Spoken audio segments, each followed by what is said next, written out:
Halo, Assalamualaikum. Selamat datang di mata kuliah Pengembangan Sumber Daya Manusia bersama saya, Gulela. Nah, sebelum kita melanjutkan untuk belajar materi berikutnya, kita akan review dulu terhadap materi yang sudah kita pelajari selama 2 minggu terakhir, yaitu tentang metode pengembangan dan pelatihan. Saya akan menggunakan jenis studi kasus untuk melakukan analisis dan juga penerapan dari metodenya. Nah, ini di sini terlihat ya ada gambar sebuah mall. Siapa nih yang belum pernah ke mall? Pasti semua rata-rata sudah pernah ke mall. Dan menurut teman-teman, apa yang membuat teman-teman ini merasa nyaman dan betah untuk berlama-lama di mall, meskipun itu sekedar window shopping ya, keluar masuk dari satu tenan ke tenan yang lain. Nah, salah satunya adalah adanya kenyamanan dari segi infrastruktur, sarana dan prasarananya. Misalnya, adanya lampu dan penerangan yang bagus, ya kan? Terus adanya arus listrik, kemudian juga adanya AC ya untuk pendingin ruangan. Kalau mall nggak ada AC-nya pasti sangat gerah ya, seperti yang ada di pasar gitu. Kemudian adanya dinding keramik plafon yang bersih, yang indah dengan cat yang menawan. Terus juga ini ada eskalator ya, di sini terlihat maupun lift. Nah, itu juga ada arus listriknya. Kemudian satu lagi nih ya, yang nggak kalah penting adalah adanya toilet yang bersih dan nyaman. Adanya aliran arus yang tersedia, arus air yang tersedia. Nah, ini semua merupakan tugas yang tanggung jawab dari Departemen Teknik, teman-teman. Ya. Nah, studi kasus yang akan saya sampaikan di sini adalah berdasarkan dari asesmen.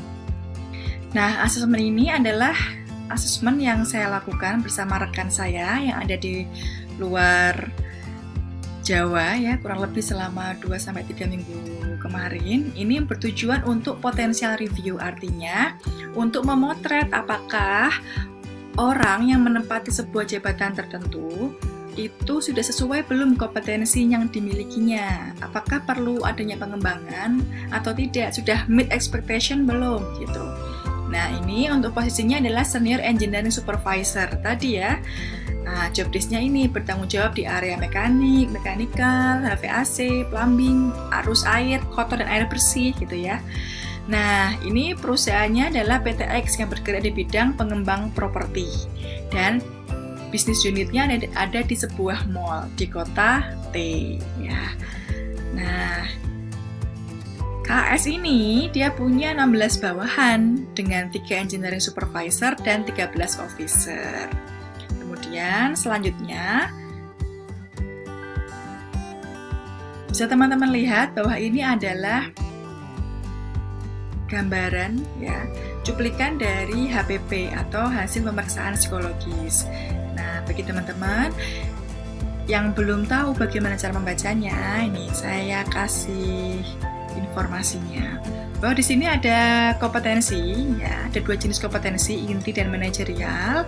Kemudian ini ada tingkat kemahirannya, ada 5 level. Dan biru ini adalah grayscale-nya, alias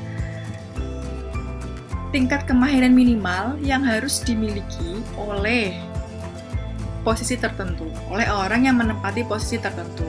Dalam hal ini adalah supervisor engineering tadi ya.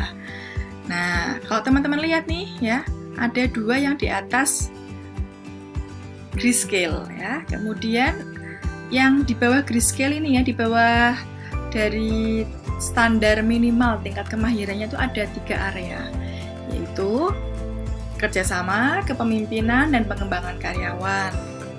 Nah, 3 area inilah yang menjadi rekomendasi area pengembangannya.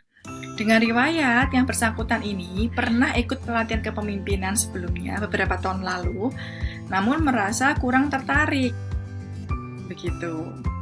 Dan yang bersangkutan lebih tertarik kepada pelatihan-pelatihan yang bersifat teknis, misalnya untuk meningkatkan skill-nya di bidang mekanikal, di bidang mekanik, arus listrik, dan lain sebagainya.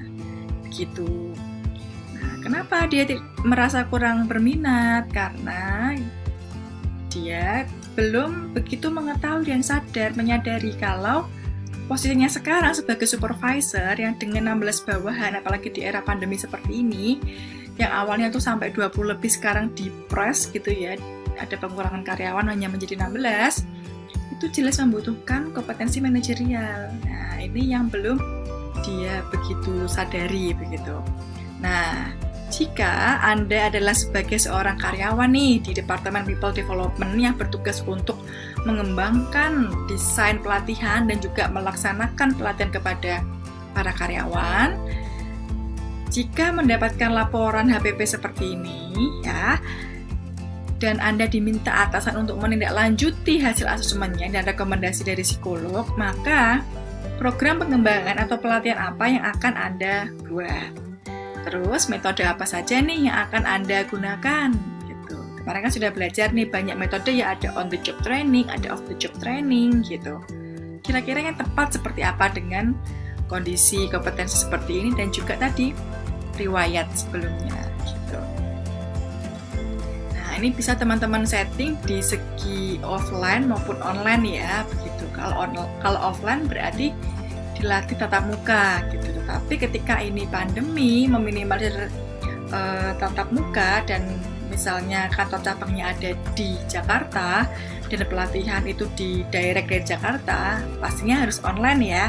Nah, itu juga perlu untuk teman-teman pertimbangkan dalam membuat program dan metodenya. Cukup ditulis secara paragraf saja ya pendapat teman-teman di forum diskusi Elena. Waktu diskusinya selama 1 minggu ke depan ya, nanti minggu depan akan kita bahas di pertemuan online meeting.